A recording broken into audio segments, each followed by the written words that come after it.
the fucking gangster.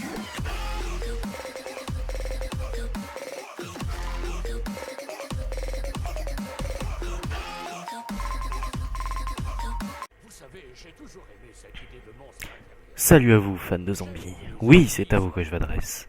Vous qui avez acheté Call of the Dead. Vous qui essayez tant bien que mal de tenir, mais vous n'y arrivez pas.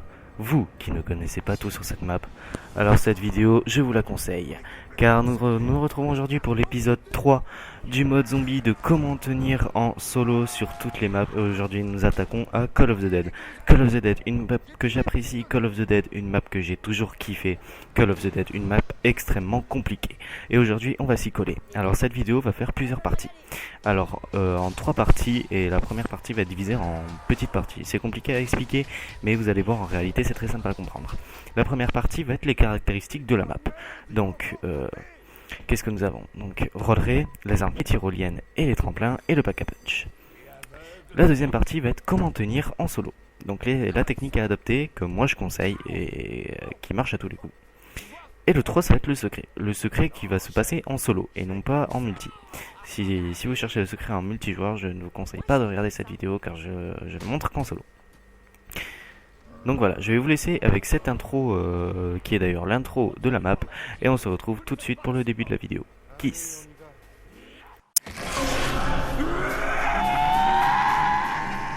C'est pas dans le script.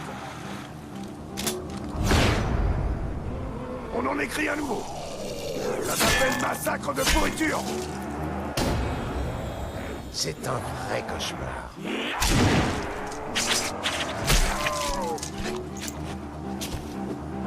On va trancher du zombie.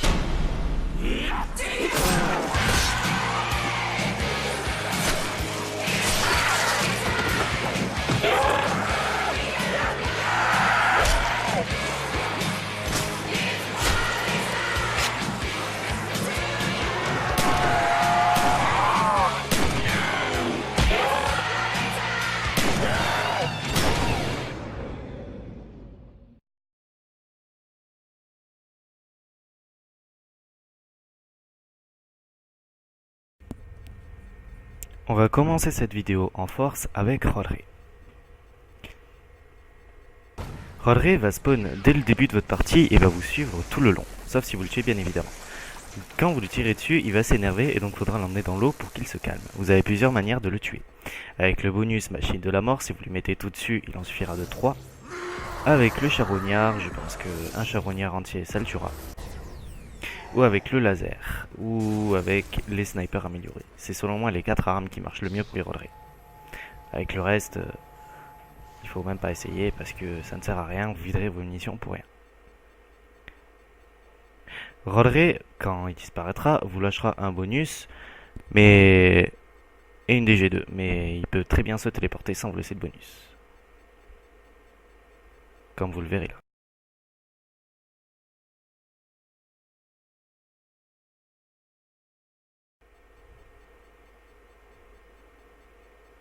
Rodrey peut aussi être calmé avec la VR11.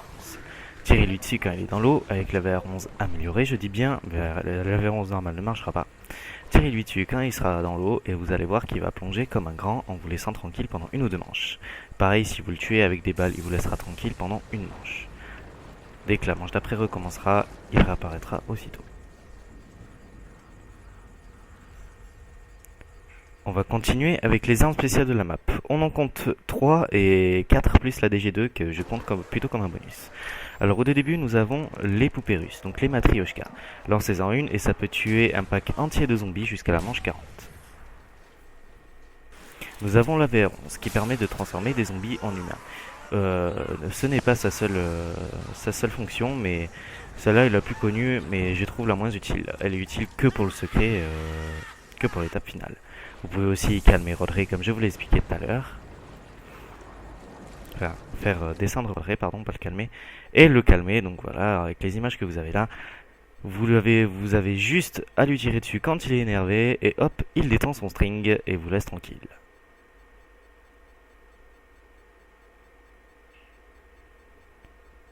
Ensuite, nous avons le charognard, très utile pour tuer Rodrey, un sniper à munitions explosives qui fait extrêmement mal et qui peut tuer un pack entier de zombies jusqu'à la manche 40. non améliorée, et nous avons bien évidemment la DG2. La DG2 qui est un atout et qui peut s'obtenir en tuant Rolleray ou en terminant le secret. Nous allons continuer avec les tyroliennes et les trampolines. Nous en comptons 3, enfin 2 tyroliennes et une trampoline. Alors, nous avons un en haut du phare qui descend jusqu'à la deuxième partie du bateau. Vous avez juste à sauter et ça l'apprendra automatiquement et vous ne subirez aucun dégât de chute en atterrissant. Très utile d'ailleurs pour se sortir des situations indésireuses. Nous avons la deuxième qui est au courant. En haut du bateau, vous avez juste à le prendre et ça vous emmènera au spawn.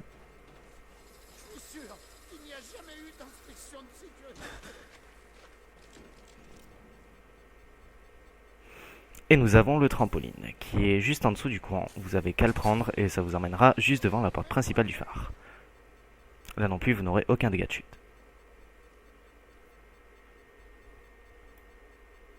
Maintenant, nous allons parler du pack à punch. Le pack à punch est difficile à expliquer, mais une fois que vous l'avez compris, est très facile à voir. Alors, vous allez entendre un coup d'éclair. Comme ceci. Ça veut dire que le phare est en train de chercher un point où caler le pack à punch, sachant que ce n'est que des points d'eau. Une fois qu'il l'aura trouvé, vous aurez un second éclair et la lumière du phare vous indiquera là où est le pack à punch. Voilà. Vous avez entendu le deuxième coup d'éclair, donc là, le pack à punch indique le spawn. Vu que je connais bien la map, je sais à peu près où c'est. Donc là, vous allez voir que je vais me diriger vers le spawn et vous allez voir le pack à punch. Sachant qu'il peut atterrir soit à Mastodonte, soit au courant, soit à Mastodonte, soit au spawn, pardon, ou soit derrière le phare. Donc là, nous allons voir la technique en solo. Les deux premières manches, cuttez les zombies. À la troisième manche, mettez-leur un chargeur entier de M1911 et un coup de couteau. Et 2 coups de couteau. Excusez-moi. À la fin de la manche 3, laissez un zombie pour bien vous déplacer sans avoir aucun souci. Et donc là, vous allez vous diriger vers le devant du phare. Donc ouvrez cette porte là. Ouvrez cette porte-ci aussi. Allez vous prendre la KU qui est juste au mur là-bas. Et tenez avec ici quelques manches.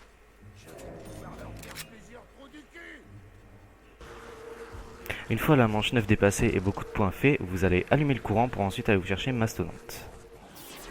Alors vous allez vers le spawn, vous ouvrez de l'autre côté pour aller vers le courant. Donc cette porte là, enfin cette barque là, ce n'est pas une porte. Ces caisses là. Vous continuez votre magnifique périple. Hop, vous allez jusqu'au courant, vous ouvrez cette porte-ci et vous l'allumez.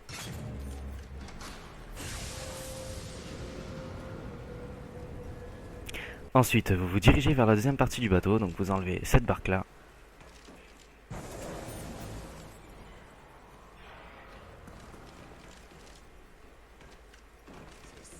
Après, vous allez prendre les escaliers qui est juste derrière l'MP40.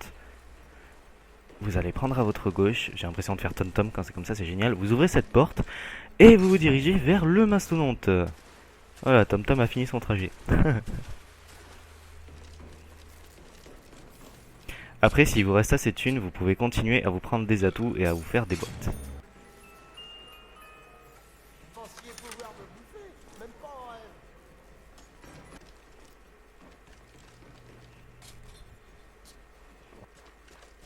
C'est fini.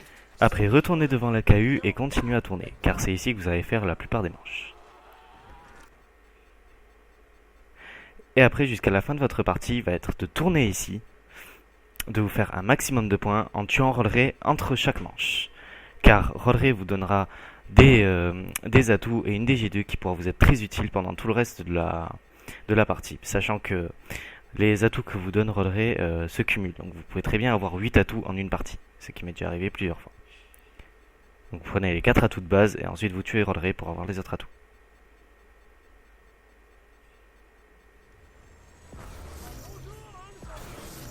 Comme vous pouvez le voir, là j'ai 5 atouts avec Daikiri Mortel en plus. Donc j'ai Quick Revive, Masto, 3 armes, PhD Flopper et Daikiri Mortel. Et donc là vous allez voir, je vais le tuer et il va me donner un autre atout.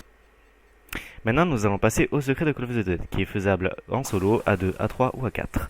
Mais en solo et à 4, le secret change et des étapes se rajoutent.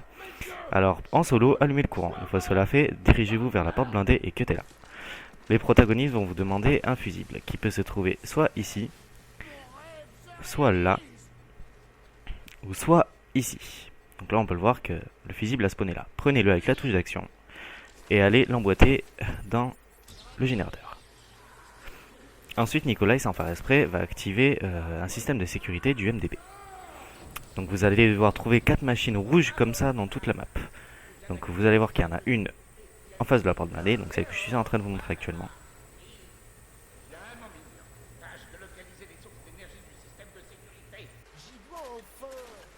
Qu'il y en aura une vers Marathon, visible d'une porte où spawnent les zombies.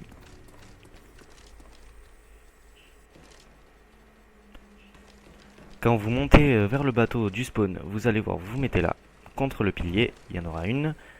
Et la dernière sera juste en bas du courant. Vous pourrez lancer des Semtex, des grenades à fragmentation et tirer dessus avec le charognard, sachant que le laser, le M72 Low et le China Lake ne marcheront pas. Une fois cela fait, retournez devant la porte blindée et cuttez là. Après, ils vont vous demander de leur apporter un bâton. Et là, vous allez voir quand vous allez monter, vous allez avoir un signal morse émis d'un phare lointain avec des petits sons quand il va clignoter. Une fois qu'il y aura ça, vous devrez monter jusqu'au courant et donc là vous allez voir un gouvernail et 3 leviers. Il va falloir toucher à ces 3-ci. Donc vous décalez le gouvernail de 2 crans sur la droite, le premier levier d'1 cran et le troisième de 3 crans. Celui du milieu, vous n'y touchez pas. Là normalement, une fois cela fait, vous allez entendre un sous-marin émerger de l'eau. Vous allez entendre des cornes de brume aussi, ça c'est pas extrêmement utile. Et une lumière va émir du sous-marin. Putain, j'ai du mal à trouver ce mot. Et vous allez voir qu'il va traverser en fait tout le phare. Comme vous pouvez le voir, il y a la lumière qui a émis du sous-marin. Donc là vous allez voir, il traverse tout le phare. Donc la dernière étape, il va vous falloir plusieurs rampants, car plusieurs essais peuvent être nécessaires. Et l'Avéron, bien évidemment, pour pouvoir transformer le zombie en humain. Une fois que vous avez tout ça, vous prenez la VR11, vous tirez sur un zombie qui va bien évidemment se transformer en humain et qui va aller directement jusqu'en bas du phare. Donc vous n'aurez pas à le suivre, vous n'aurez pas à le tirer dessus pour le moment, ça ne sert à rien. Il va aller tout seul de lui-même jusqu'en bas du phare. Dès que vous allez voir qu'il va commencer à rentrer dans la lumière jaune, dans la lumière verte, pas jaune, je suis pas daltonien, vous commencez à lui tirer dessus. Normalement, une balle de charognard améliorée suffit. Mettez-en 2 pour assurer le kill, mais 1 suffit. Donc là, vous allez voir, quand il est dans cette position, c'est que c'est bon, il est mort. Vous n'aurez plus qu'à le laisser monter jusque tout en haut du phare. Et normalement, en fait, c'est comme un sacrifice humain. À la place de son corps, ils vont nous donner le bâton doré.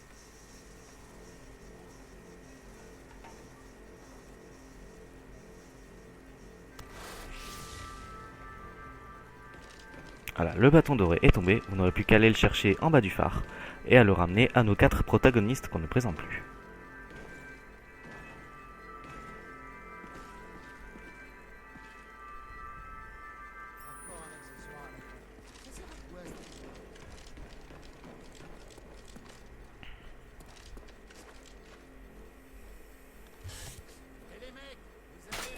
Une fois cela fait, cuttez la porte. Donc là le secret est bientôt fini, mais nos 4 protagonistes vont avoir encore un petit souci. Un problème de fusible, cuttez-le et tout sera rentré dans l'ordre. Quand ils vont se téléporter, ils vont vous laisser une Wonderwaffe DG2 et vous aurez dès alors les succès.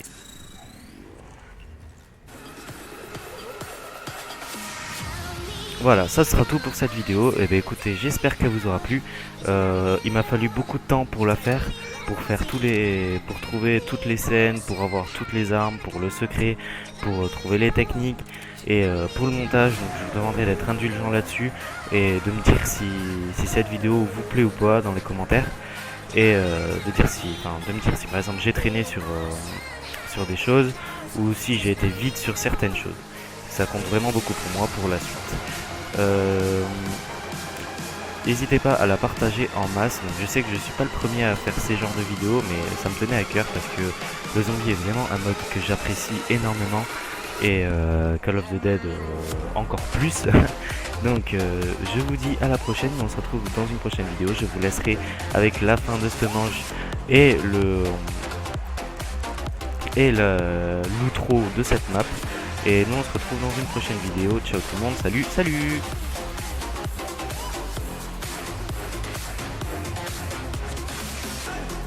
Il y a des années, je faisais des recherches sur la Seconde Guerre mondiale.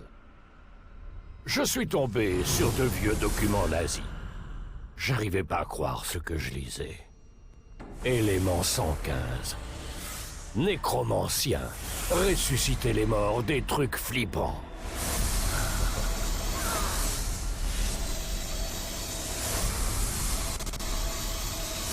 Et encore mieux, certains de ces trucs se sont passés ici.